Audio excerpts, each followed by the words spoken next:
A Bíblia de Coubrin. A Bíblia de Coubrin. Neste artigo vou falar um pouco sobre o mais polêmico de todos, que é a Bíblia de Coubrin, e fornecer algumas referências, pois como já disse antes, é apenas um artigo e não uma tese. Este livro possui aproximadamente 3.600 anos. Alguns autores dizem que foi descoberto na Inglaterra, por volta do século XII, e infelizmente não há provas disto, pois os manuscritos originais desapareceram para sempre. A primeira parte deste livro teria sido escrito por volta da mesma época do Antigo Testamento, basicamente é uma espécie de visão dada pelos egípcios das primeiras dinastias, incluindo aqueles que construíram as pirâmides. Existem diversos seguidores deste livro ao redor do mundo, incluindo os teóricos da conspiração e fim do mundo que afirmam que o livro traz um alerta para as catástrofes que virão a acontecer no mundo, inversão de polos, só os escolhidos é que irão sobreviver, etc. Ou seja, aquela mesma conversa de sempre, que traz à baila aqueles gurus de final de mundo que sempre aparecem nesta época. A Bíblia de Coubrin é composta por 11 livros separados, sendo que os 5 primeiros foram escritos pelos antigos egípcios, e os outros 6 por sacerdotes celtas. A parte mais antiga foi escrita supostamente após o Êxodo. De acordo com a Bíblia de Coubrin, este acontecimento fez com que os egípcios tivessem seu orgulho ferido, pois foi um acontecimento vitorioso para os hebreus. Os egípcios achavam que foram abandonados pelos seus deuses, e nunca entenderam o porquê deste acontecimento. Começaram a pesquisar sua própria história e suas tradições, resultando na primeira parte deste livro. De acordo com a Bíblia de Coubrin, a força extraterrestre que provoca tais eventos catastróficos não é o Sol, mas o misterioso planeta que elas chamaram de o Destruidor. Todas as vezes que este corpo passa pela Terra, provocará uma devastação, tanto material quanto espiritual. Este corpo celeste não colide com a Terra, mas passa perto o suficiente para provocar devastações. O Destruidor já passou pela Terra várias vezes, segundo o texto. A última ocorrência se passou no Egito, 3.600 anos atrás. Sua cor era viva e sua aparência flamejante, mutante e instável, e todos os homens concordam que era uma visão apavorante. Hoje em dia os astrônomos concluem que nunca houve nem nunca haverá um evento deste tipo, pois nossos instrumentos o detectariam como uma certa antecedência. Hoje este planeta é chamado de Nibiru, planeta 10º e outros nomes, de acordo com as visões dos místicos de plantão. Agora estão fazendo uma mistura de calendário maia e outras profecias, dizendo que este corpo misterioso virá em dezembro de 2012, quando termina o calendário, e atribuindo uma série de acontecimentos rotineiros, tais como terremotos, enchentes, furacões, aumento de criminalidade, etc., ao anúncio da chegada deste misterioso objeto, como se não fosse culpa do próprio homem a precipitação destes acontecimentos. Voltando ao nosso livro, alguma coisa foi prevista, como neste texto enigmático que descreve uma série de eventos que parece anunciar o momento. 110 gerações passarão no ocidente e nações se erguerão e cairão, homens voarão no ar feito pássaros e nadarão no mar feito peixes.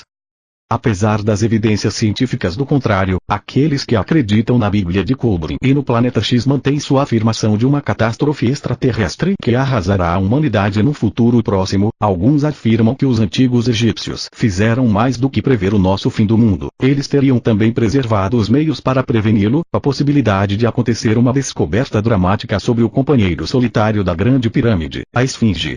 Segundo John Desvallo, egiptólogo, esses segredos estão em uma câmara oculta dentro da Esfinge e mesmo passado mais de 4.000 anos ainda não foram descobertos. Ainda se especula que os poucos que sobreviveram ao cataclismo ainda poderiam se beneficiar dos tesouros que podem estar lá. Segundo Desvallo, segredos esses que abrangem desde registros de toda a história antiga até provas de uma civilização avançada mais antiga que a egípcia que tenha construído a Grande Pirâmide.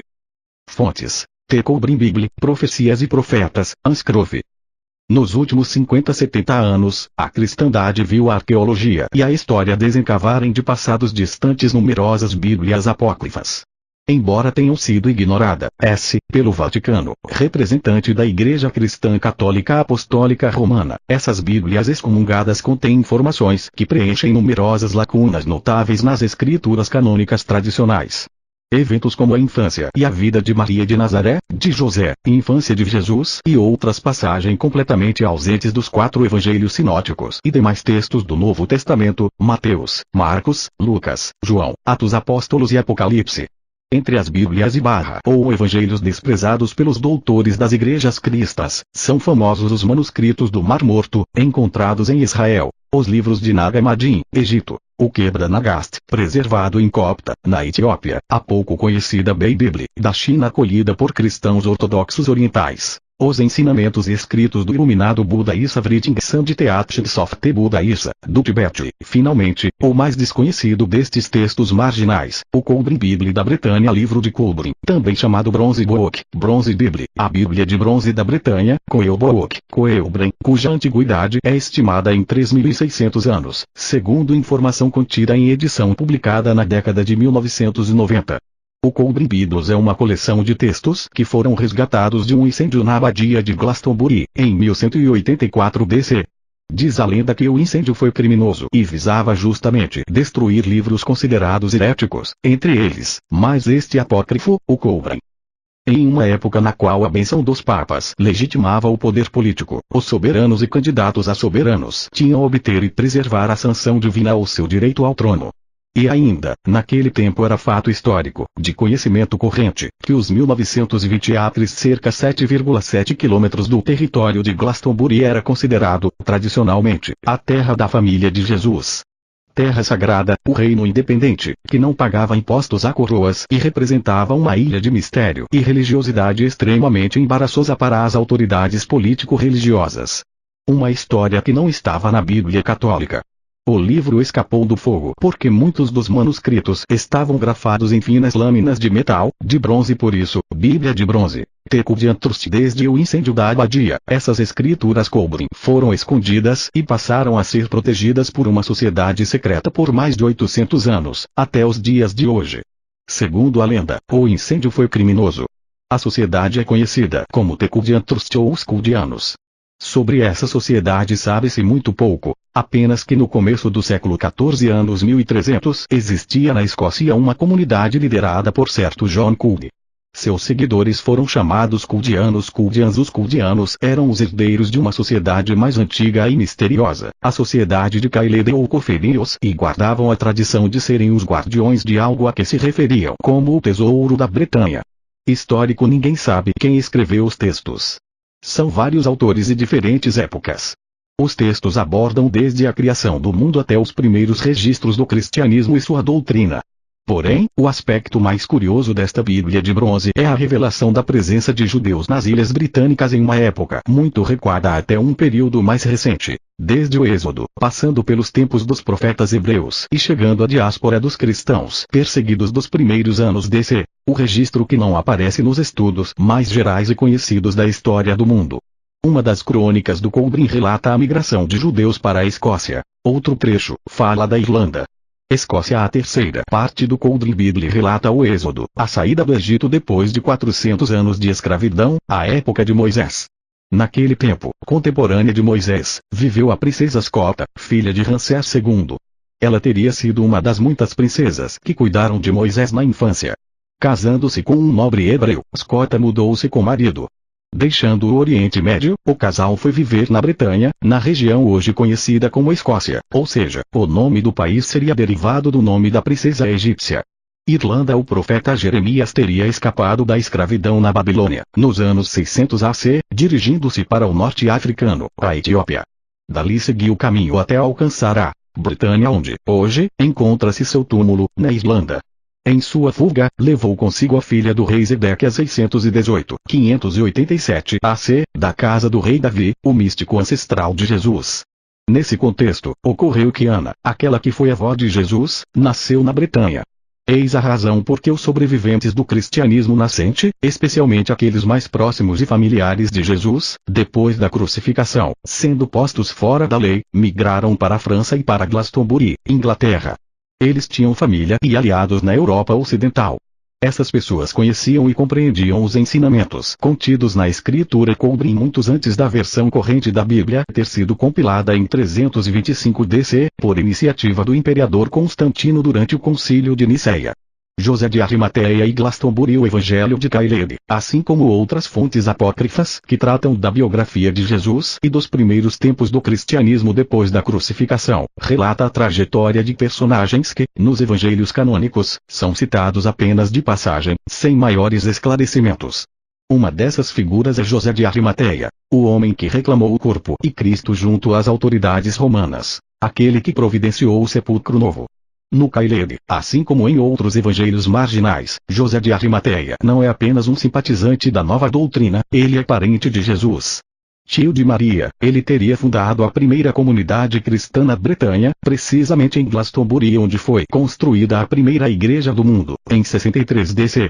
Escreve James de Tabor em Dinastia de Jesus. Há lendas de que Jesus foi à Índia quando criança para estudar com mestres hindus. Talvez as histórias mais fantásticas sejam as de Jesus viajando quando menino para a Grã-Bretanha com José de Arimateia. Segundo estas lendas, José, tido como tio de Maria, era um mercador de estanho e fazia viagens de negócios regularmente para a Cornualha. A cidade de Glastonbury, no sudoeste da Inglaterra, na antiga ilha de Avalon, até hoje comemora esta tradição. Tabor, 2006 p. 102. Depois da morte de Jesus, José de Arimateia não somente cuidou das formalidades funerárias do Messias, mas, também, segundo os apócrifos, migrou para a França em comitiva que incluiu Maria Madalena e o apóstolo Tiago. Mais tarde, José de Arimateia se estabeleceu na Inglaterra. O livro A Bíblia de Bronze é composta do Coelbren Coeldrin propriamente dito e de outra coleção de textos reunidos no chamado Coel Book. São 11 livros ou capítulos divididos em duas partes. Os primeiros 6 livros são os textos egípcios, que teriam sido escritos por sábios judeus egípcios no período do Êxodo. Os 5 livros restantes são textos celtas ou Evangelho de Caleb e The Gospel of Caleb. Este sim, cobre que, portanto, é uma espécie de Evangelho bretão. São os 11 livros. Os Cudians. A palavra Cudian deriva de Cudei, que, por sua vez, tem origem no termo Caleb, usado para designar os primeiros cristãos chegados à Bretanha, em 37 DC, conduzidos por José de Arimateia. Caleb significaria estrangeiros sábios vis strangers. Outra etimologia sugere que Cudei, em sua origem, é uma palavra celta traduzida na expressão servos de Deus. As 10 tribos perdidas. Glenn Kimball, acadêmico de comunicação, pesquisador de textos antigos, acredita que palavra Brit de Britain, Britânia de Grã-Bretanha, Inglaterra, Escócia e País de Gales, ainda, Bretanha, na França, às margens do Canal da Mancha, terra dos bretões. Esta palavra não é de origem inglesa, é hebraica significando aliança. Os ingleses consideravam a si mesmos como o povo da aliança, evocando uma ancestralidade judaica situada na época da submissão do povo hebreu ao Império Assírio na estabelecido Mesopotâmia no século VIII AC. A mesma etimologia propõe que o termo saxão significa filhos de Jacó. Jacob diz a lenda que há 10 tribos perdidas de Israel são os antepassados dos povos anglo-saxões.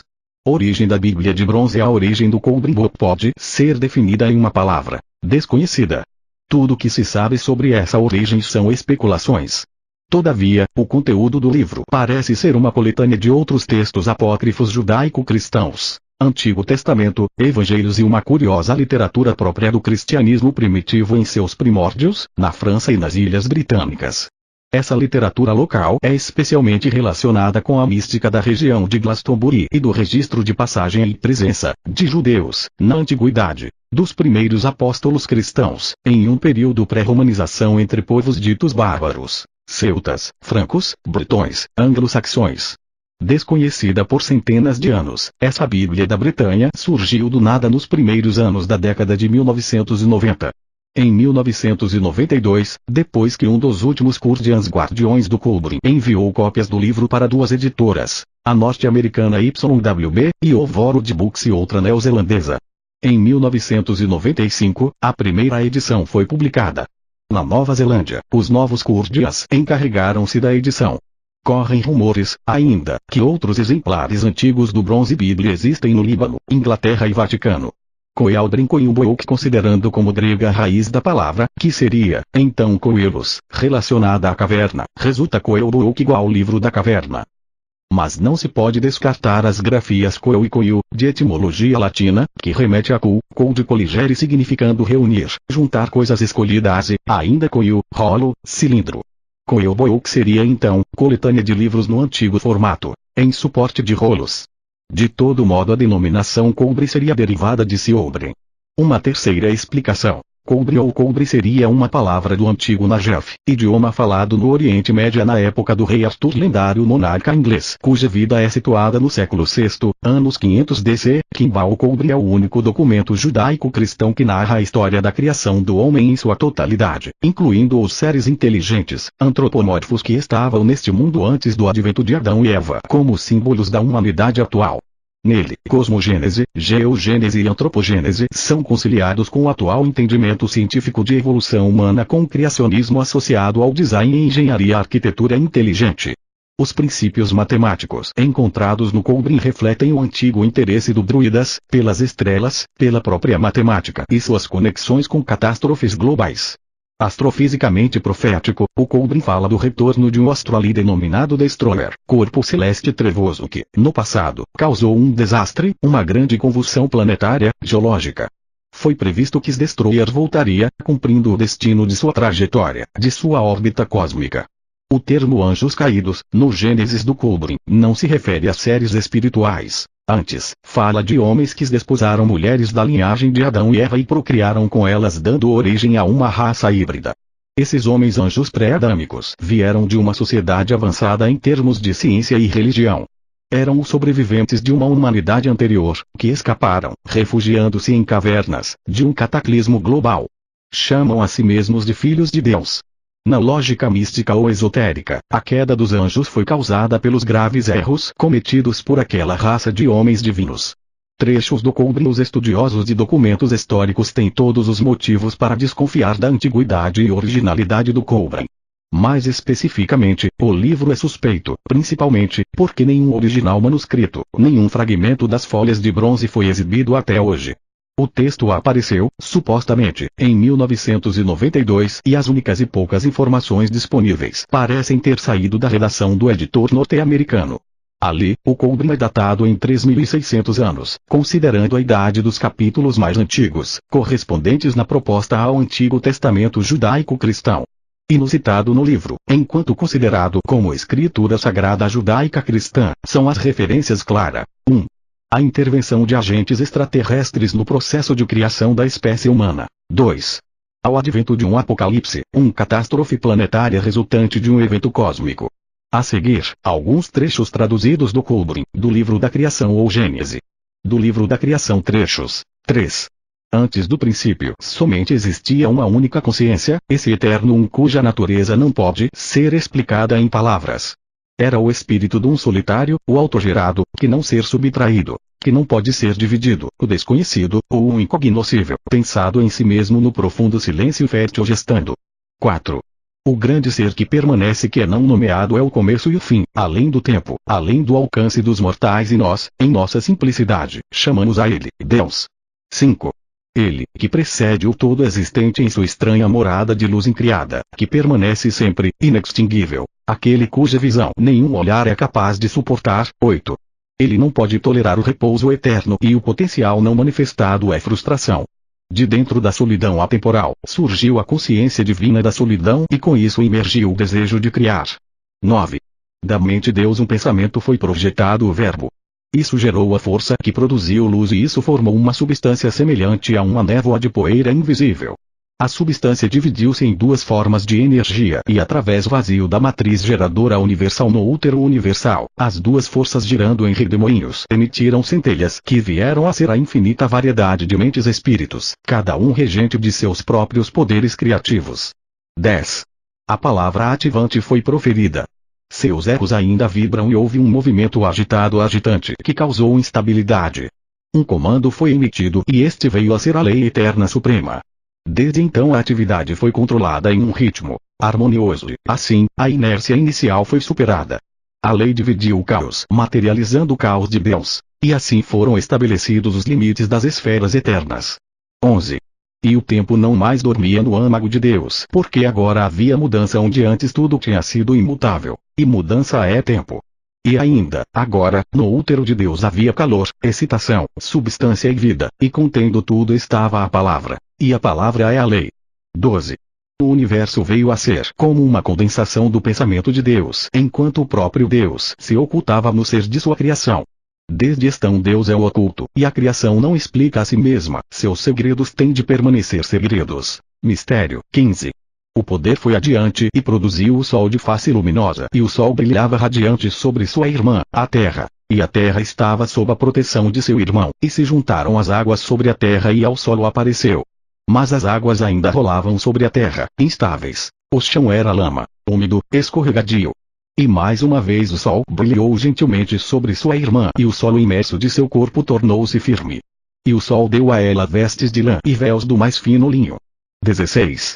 E da grande geratriz do grande útero tinha também saído o espírito da vida. E o espírito da vida lançou-se no espaço exuberante e desenfreado. E ele lançou seu olhar sobre terra e viu que era bela e sentiu desejo e precipitou-se dos céus para possuí-la. Ele não chegou gentilmente, como um amante, mas tempestuosamente, como um destruidor. Sua respiração era um uivo soprando entre os vales, um uivo enfurecido entre as montanhas. Porém, o espírito da vida não conseguiu encontrar a morada do espírito da terra porque ela tinha se fechado em si mesma, como uma mulher se retrai diante da força. Não admitia ser ultrajada em submissão. Embora já desejasse o espírito da vida, era honrada. 17. O sol, vendo a perplexidade dela, lutou com o espírito da vida e submeteu-o. Estando o espírito da vida subjugado e tendo cessado a luta, o sol entregou o espírito da vida à sua irmã terra. E o espírito da vida purificado, apaziguado, em silêncio, desceu sobre as águas da terra e a terra foi tocada, e reagiu, e se emocionou.